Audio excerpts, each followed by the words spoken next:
La Guerra Civil constituyó el hecho más relevante y trágico de la historia de España en el siglo XX. El enfrentamiento entre los grupos tradicionalistas y las clases populares llegó a un punto crítico durante la Segunda República y culminó en la Guerra Civil. La guerra fue también resultado de tensiones en Europa tras el ascenso del fascismo en Italia y del nazismo en Alemania. El conflicto fue visto a nivel internacional. La oposición por parte de los sectores conservadores al reformismo social de la Segunda República se tradujo en una acción golpista que se inició el 17 de julio de 1936. El 17 de julio de 1936, en Melilla, el coronel Yagüe se alzó en armas contra la República. Desde Marruecos, el día 18, el general Franco, que ya había asegurado el triunfo de la sublevación en Canarias, se dirigió hacia la península al frente del Ejército de África. La guerra originó en la zona republicana una situación compleja. Por un lado, parte de las fuerzas de izquierda vieron la ocasión de realizar sus anhelos de revolución social. Por otro, era necesario concentrar todos sus esfuerzos en ganar la guerra. El ejército se convirtió en la columna vertebral del nuevo régimen. Llevó siempre la iniciativa política y fue el encargado de organizar el nuevo Estado. Para dirigir el movimiento se había planeado crear un directorio militar, el cual estaría dirigido por el militar José Sanjurjo. Este ya había intentado vanamente tomar el poder mediante un golpe de estado contra la República en 1932. Lo que hizo girar las tornas fue la muerte de este general el día 20 de julio de 1936 en un accidente de aviación. Ante esta situación se creó 4 días más tarde la Junta de Defensa Nacional, un organismo que asumió todos los poderes. Los motivos principales fueron 2. El primero, los nacionalistas deben elegir a un dirigente, Miguel Cabanellas, encargado de organizar la guerra. El segundo motivo fue la necesidad de formar un gobierno que regulase el territorio ocupado. Cabe añadir que las medidas que se aplicaron fueron bastante autoritarias. Entre ellas encontramos la anulación de la actividad de otros partidos políticos, de la Constitución y de las reformas agrarias emprendidas por el gobierno republicano. El 1 de octubre de ese mismo año se elige al general Franco jefe supremo del ejército y del gobierno, pasa a ser el generalísimo. Su subida al poder estuvo favorecida principalmente por 2 motivos. El primero fue la liberación de los refugiados en el Alcázar de Toledo. Estos sublevados habían sido derrotados por las tropas republicanas el día 21 de julio y fueron posteriormente asediados, hasta que las tropas del norte de África derrotaron a los republicanos el día 27 de septiembre.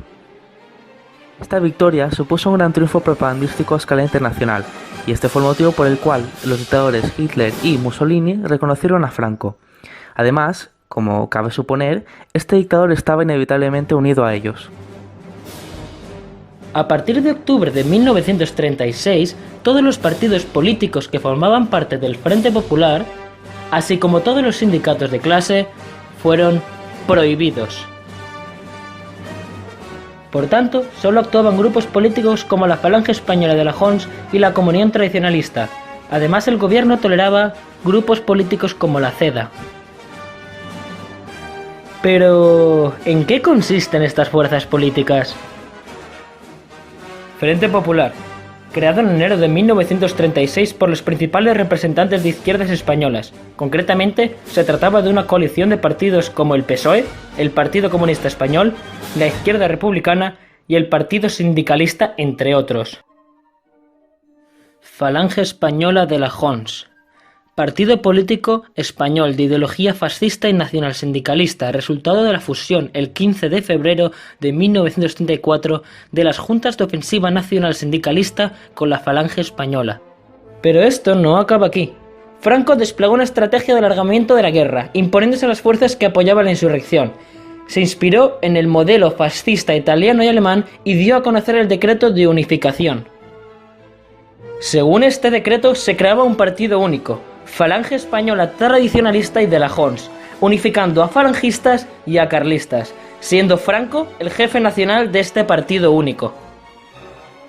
El nuevo partido adoptó uniforme con camisa azul propio de la Falange y boina roja propia de los carlistas, además del conocido saludo fascista.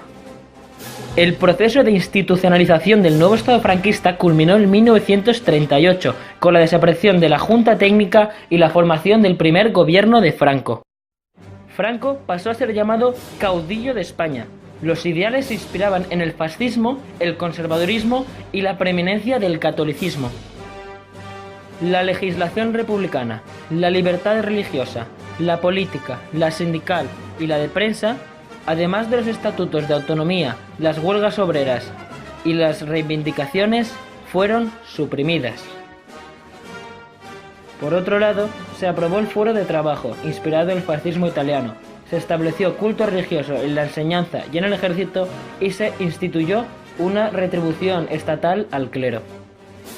La construcción del Estado franquista fue acompañada de una violencia extrema que formaba parte de las directrices fijadas por los dirigentes de la sublevación y que comportó la aniquilación de los vencidos en los territorios que se ocupaban. Así ocurrió en la ocupación de Badajoz, Málaga y Granada, y en multitud de pueblos y ciudades que se quedaron en territorio nacional. En ocasiones, personas relevantes fueron asesinadas, más que por su acción política, por lo que significaban como símbolos de la República. Fue el caso del poeta Federico García Lorca, asesinado en Granada al comienzo de la guerra. La represión tuvo siempre un carácter sistemático, planificado, y fue ejercida por el ejército y la falange contra cualquier sospechoso de simpatizar con las izquierdas. Su intención era imponer un clima de terror que impidiese toda contestación. Una parte de los miles de ejecutados durante la guerra fueron enterrados en fosas comunes, sin constancia de su desaparición. Tras estos acontecimientos, nuestra España viviría una de las más duras guerras civiles del país, desembocando finalmente en un largo periodo de franquismo. Pero esto, señores, es algo que ya no nos concierne. Hasta aquí es hasta donde os podemos contar. Del bando sublevado. Esperamos que hayáis disfrutado.